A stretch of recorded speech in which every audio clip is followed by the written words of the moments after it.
How's it going? Today we're going to be sourcing a product from Alibaba, the Chinese supplier portal. We're going to figure out how to get a product from a Chinese factory selling on your account on eBay, Amazon, and the like to make that fortune that you're looking for. Let's do it. What do you say? 1 million, 2 million, 3 million, 4!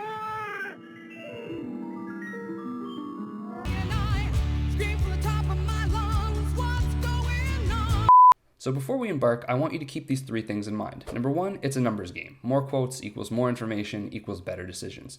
Number two, don't be afraid to walk away. We are the buyer here and we hold all the cards. And number three, compile your data. We're going to be seeing a lot of quotes and we want to put them side by side so we can make logical decisions. And I'll show you how to do this in a second. So let's get out there, get our hands a little bit dirty, take some action, source some product.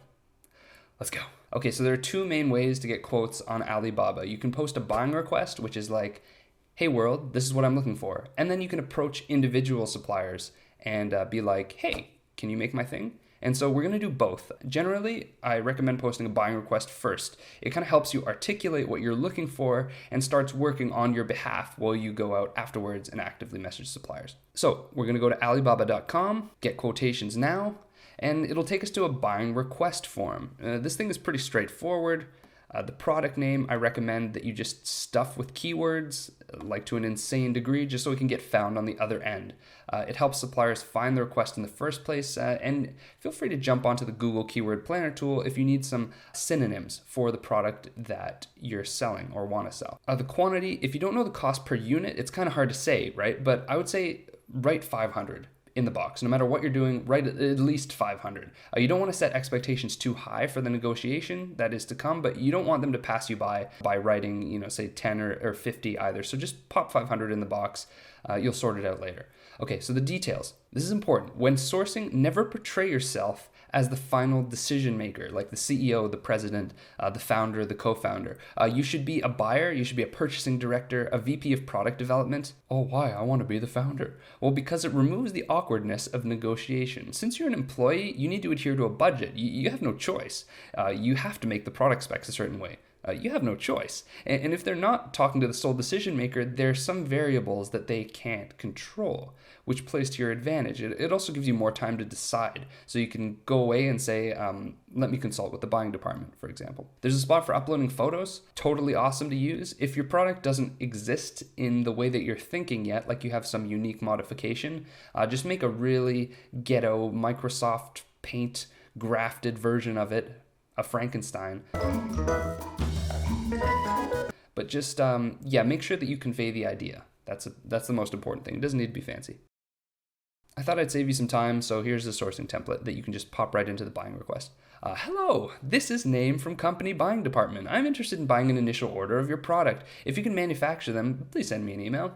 The email address is this, and you can't actually put straight email addresses, so it's going to look like a name, open bracket, @ close bracket, domain.com, something like that. And in your email, include these 5 points. Number one, pictures. A detailed set of pictures on your product. The product itself, what is your preferred price per unit or set? Number three, what is your preferred minimum order quantity, your MOQ? Number four, I have this special modification that I want to do. What's the price of this custom change? And number five, I want to ship by air. What is the cost to the USA by express courier if I were to ship by air? Now you may be thinking, you know what, Patrick, there's some weird stuff in this template, and I'm going to explain exactly why this template is this way. The first thing you may notice that's a little bit weird is that I ask for their email, which is kind of a way to get more information on the supplier and to get their domain name, to be quite honest, but also it's an instruction. It's a pretty specific instruction, and if they don't follow it, it's a bit of a red flag. You can tell that they didn't perhaps understand the question or that they weren't super paying attention.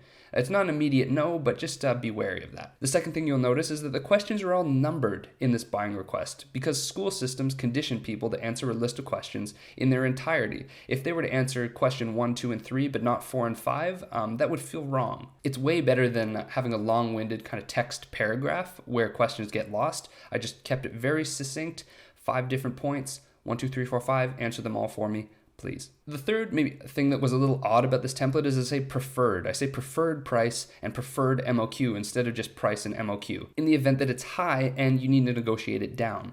By being framed as preferred, they're less fixed payments and more fluid figures. So it's just you're just getting a ballpark figure from them, a preferred price and a preferred MOQ. This tip alone will save you thousands of dollars in the long run. I'm calling it now. And lastly, I asked for air shipping. If your product is small and light, which it definitely should be, air shipping should be fine. If it's heavier and larger, you might need to consider sea shipping and a freight forwarding combination. But if you go by express, like UPS, DHL, FedEx, they'll actually clear customs for you, and you won't need a freight forwarder. Ship by air if at all possible. While it's more expensive than sea on paper, it's actually faster, which gives you more selling time on the platform of choice. So if you could sell on Amazon for an extra month because you ship by air, I think that'd be worth a little bit more than saving a few dollars when you ship by sea. And also, this email is long. I'm not afraid to admit it's straight long, but these questions save you a lot of time in the back and forth communications. So if I just asked for the price per unit and nothing else, then they would tell me that I need to ask them another question. You get it, right? It gets drawn out. So I didn't want to do that. I just asked all 5 important things straight up. And if they answered them, great. If not, then I'll move on. Okay, cool. So I think the request is pretty much done. And as you wait for replies to roll in, you can then search your product on Alibaba and start scrolling for suppliers that you want to approach yourself. So let's do that. How do you guarantee replies in a world where no one replies? Write to suppliers with a history of replying. It's foolproof.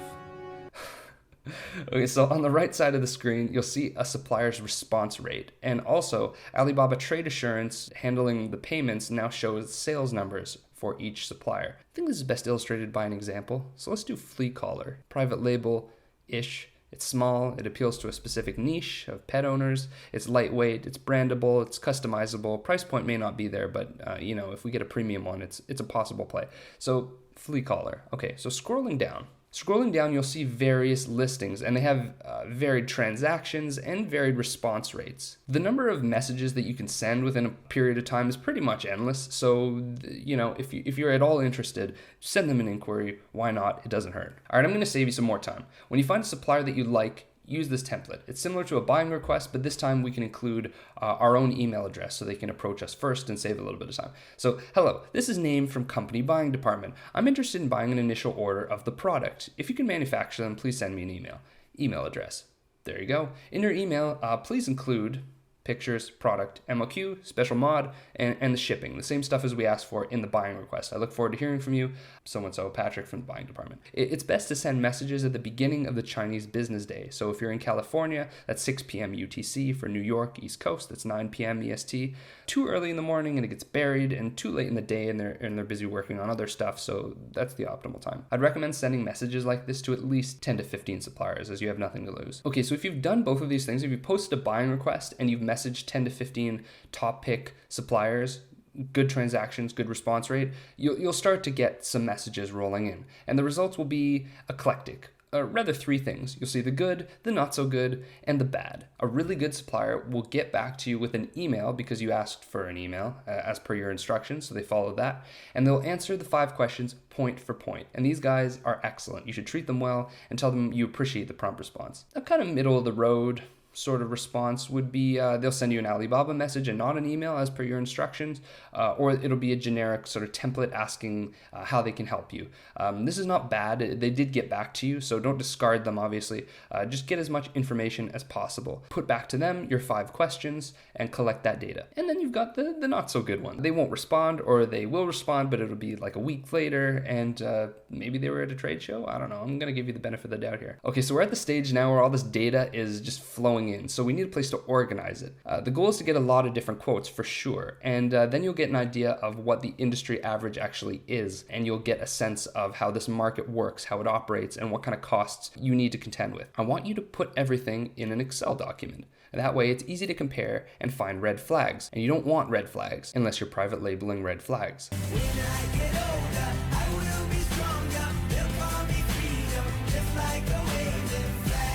Crack open this Excel sheet and let's get going. 11 different columns. A1, name of supplier. B1, email. C1, website. D1, MOQ of the product, so the quantity that you're looking to order. E1, CPU, the cost per unit of the product that you're being quoted. F1, the sample fee of the product. Notice that this isn't in the 5 points that I gave you. You'll have to figure this out with the supplier in subsequent messages. Okay, so G1, product cost. So this is the overall product cost. H1, the shipping fee. This will be what they quoted you to send by air or by sea to your place or to the Amazon warehouse. I1, the total. J1, the price per unit broken down. And K1, the note. We're going to pop in a few formulas to make this a little bit easier. So G2, click the G2 cell and then write this formula, D2 times E2. This is going to multiply your MOQ by cost per unit, which is going to produce your product cost overall. In I2, click the I2 cell and then write this formula. It equals G2 plus H2. This adds the product cost and the shipping fee together for a grand total. This is the cost overall. So J2 is going to be the actual price per unit that you're paying at the end of the day with shipping. So click the J2 cell and then write this formula. It equals I2 divided by D2. This divides the total cost paid for the product and shipping by the number of units you'll be getting. This is your true price per unit with everything accounted for. Okay, cool, we're done. So, congratulations, you now have a universal sourcing template. This makes life so much easier, doesn't it? Now you can just punch supplier quotes into the spreadsheet and see the total instantly. So Honest View specializes in Amazon and Amazon product launches. So I know for a fact that there are going to be other expenses down the line. So to calculate exactly what Amazon would charge you for fulfilling your product, for pick and pack, and for just referral fees for selling it on the platform, you can go check out the Amazon revenue calculator at this link. So now we've got all the data, we've collected it, and it sort of makes sense. We're getting different quotes. We have an idea of what the industry average costs are, what sort of customization fees are involved, but we're gonna take it a step further in the sourcing game. These are some things to look out for aside from just the numbers. Most importantly, okay, you want a manufacturer and not a reseller. There are people on Alibaba, of course, selling the exact same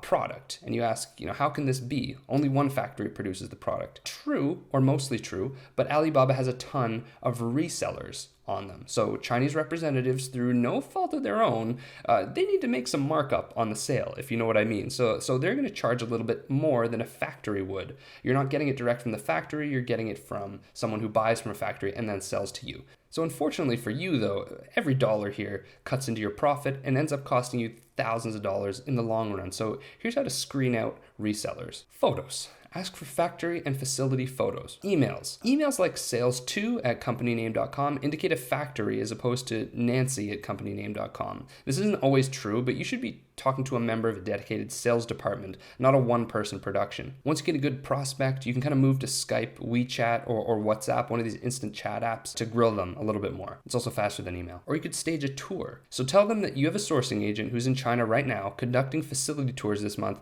and they'd like to stop by. And you don't need to follow through on this, but you just need to see how the supplier reacts. Skype. You ask them to video Skype you from the factory in an hour, right? A little bit of a surprise, a little bit of a sucker punch. Are they ready for this? How do they react?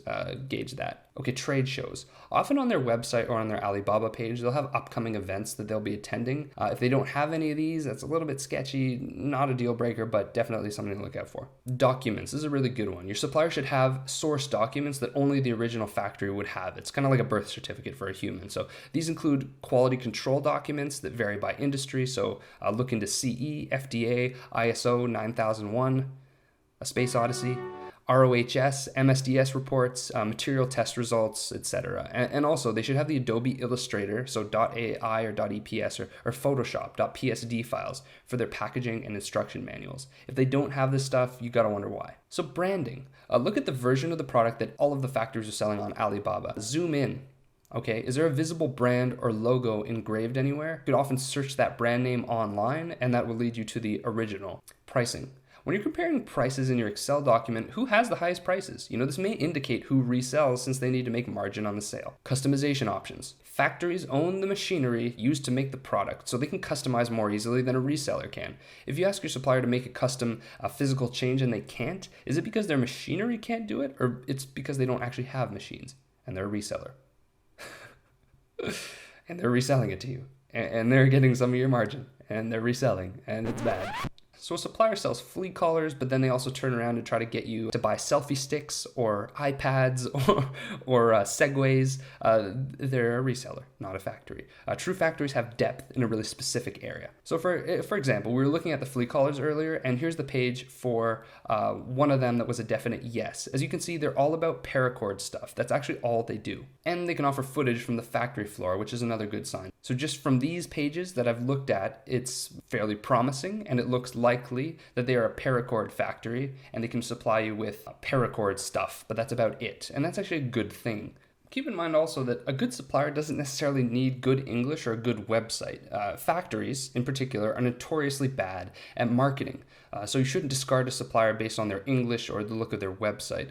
More important than English is their attention to detail, the effort they take to answer your questions, and the area of expertise of the factory. So again, do they have that depth, or are they trying to sell you Segways? Segueing on to the next point, can they supply you with a product line? This is important. Can they supply you with a product line going forward into the future? So do they have an extensive line of products in the same area that you could cross-sell and upsell to different customers? So in the case of the paracord thing, order number 1 is a flea collar, sure, but once that does well on Amazon, you can buy collars for cats, paracord leashes, paracord chew toys, etc. So finding a good supplier the first time saves you the effort of having to do this process over and over again, because it's kind of a pain. Okay, let's talk about negotiations. Okay, we need to keep the tone friendly, first and foremost. Build up the goodwill, and that'll carry through the rest of the negotiations, and it'll never get ugly. Here's some cool kind of tips that you can use to produce win-win agreements. Number 1, I call the hold the box trick. So say you're building a brand and you want a custom box. Some suppliers may have an MOQ of 500 products, but an MOQ of 1,000 custom boxes because their packaging guy set an MOQ on it. Right? Packagers usually want to produce a ton of packages and not just 500, for example. So then the supplier will come back to you and say, well, you know, our packaging guy said that he needs to make 1,000 boxes, so we need to make 1,000 units. No. You can make 1,000 boxes, then ask your supplier to hold 500 of them in China for your next order and make 500 units for you as planned. They'll meet their packaging minimums and you get to order the right amount. It's a win-win. So number 2, the sample refund. Pay for samples with PayPal, then ask if the amount can be refunded if you end up placing the mass order. Affirm that obviously they won't lose any money in this process, because if you don't go through with the mass order, they get to keep what you paid by PayPal, but that this will incentivize your buying department to go through with the order. In the end, if you do go through with the order, you get your sample payment back and they get more business. It's a win-win. Number 3 is the long-term appeal. If you can't seem to agree on price for whatever reason, you like the product, they like you, negotiations going well, but you can't agree on the price, just appeal to future orders. Give it a try. Something to the effect of, it may seem that this order is worth only $3,000, you say, but we're a growing company, and a successful order today may lead to easy repeat business for you, 5,000, 10,000, 20,000. We want to grow with you and scale with you. So what's the best price that you can offer me? Counterintuitively, you can also not say anything at all. If you stay quiet for a few days, they'll most likely follow up with you, and then after a few messages, they'll be more receptive to lower prices. And in the end, you are the buyer and you hold all the cards. The best negotiation tactic is being willing to walk away from the deal. Praise. Praise is actually super underrated. If someone does something we don't like, of course we tell them. But if someone does something good, we often don't say anything. So break the trend and praise those sales reps for following up, for giving fast responses, good product certifications, quality, service. When negotiations hit, you'll be glad that you set this friendly tone to begin with. And the last kind of negotiation tip that I wanted to offer you is you should set a budget. Set a definitive amount that you'd like to spend on the order and then just stick to that amount. With MOQs, modifications, packaging, shipping, this stuff can add up really quick. But if anything, just share your budget with your supplier, like honestly, like you would with a friend, and ask how you can make it work together to make this kind of fit your budget. And they'll give you ideas that you may not have had before. Sampling. Cool. So you found suppliers, you've compiled their information into the Excel that we made, and you negotiated the price using some of the tips that I just gave you. So now it's time to make a sample order to test the quality of the product. So going into a mass order without a sample is not advisable. It's risky, so you should always get a sample. Here's what a sample order looks like. You have a sampling fee, which is the fee for the product. This is usually free unless you are making a really kind of ambitious custom order and you want something customized, then you'll most likely need to pay for that, which brings us to the custom work fees. So if you're getting a logo printed on the product or stitching or mold fees, these can get more expensive and you should expect to pay for them. The shipping fee is the last part of a sample order. It's most likely air because you're just shipping one unit. So you'll go by DHL, UPS, or FedEx. Normally the product is free, but just the shipping you'd need to pay for. So how much should you expect to pay? Probably anything from $30 to $200, depending on the complexity of the product. What do you do once the sample arrives? Do some photography while it's still unscratched, and then you can do some durability testing, a drop test, waterproof test, materials, stretch, etc. And you can compare it against the other samples that you receive from other suppliers. There's no rule in terms of the number of samples that you should receive, but usually the more the better, the more information the better. So payment, let's talk about payment. For the sample, consider using PayPal. It's instant and it favors the buyer. PayPal disputes are pretty buyer-centric. You can launch one and often get a refund on your money, though not always. So for mass orders, you've got options. You probably heard a bunch of names flying around for payment options. Western Union, do not. It is like dropping a bunch of $100 bills in the downtown square of any major city and then calling your supplier to ask if they got the money. If a supplier only takes Western Union, don't deal with them, simply put. There's no buyer protection, and once the money's gone, it's gone. So PayPal, on the other side of the spectrum, very secure, but the fees for receiving PayPal payments are high. So most suppliers will be against it initially. You can actually offer to split the PayPal fees for order number one, and think of it as sort of an insurance policy for the first purchase. Sending is instant and it's free to send for you, though the person who is on the other end, i.e. the supplier, will get hammered. So that's what you need to deal with in this case. TT wire transfer. This payment is preferred by most Chinese suppliers, I would say. It's done from bank to bank, so you need to go to your local branch and then send the amount of money. The bank charges you, I don't know, for like $30 for processing, takes 3 to 5 days. Like Western Union, there's no buyer protection, however, so it's not outrageously secure. I would say use this method after a while and when you're comfortable with the supplier. So the last thing is really Alibaba Trade Assurance, which is Alibaba's escrow service. So just like a wire transfer, you pay out of a local bank branch. The money is sent to an Alibaba-owned account and then transferred to the seller so that Alibaba has some mediation power in terms of was the order received, was it not received. I would recommend doing this your first time around for the security and then switching to wire transfer once you've become comfortable with the supplier. Okay, so that was a ton of stuff just now. In this piece alone, in this video, we took our idea, we sourced it on Alibaba using both a buying request and then direct messaging after that. We collected and analyzed all of the pricing that we received in a spreadsheet so we could put them against each other. And then we separated resellers from factories, we negotiated win-win scenarios, we sampled, and then we paid for the mass order. So up next, you're going to be shipping to Amazon. Your product's going to get to the warehouse, and then you're going to figure out how to move it, how to sell it, how to get organic sales. And that is what Honest View specializes in. We get sales and reviews for Amazon sellers. So if you want to work with me on that, I would be happy to have you. Basically how it works is that we have a huge community of qualified Amazon reviewers. Those reviewers buy your product so that your BSR increases, which means your visibility increases on Amazon. So people start to see it organically. But also those shoppers leave reviews on the product so that your conversion rate goes up, your social proof goes up, and so that people visiting your listing organically will actually see, hey, this product is pretty popular, and they will buy. So I'd love to work with you on that. Feel free to drop me a line, leave a like and subscribe if you enjoyed. I'll see you in the next one.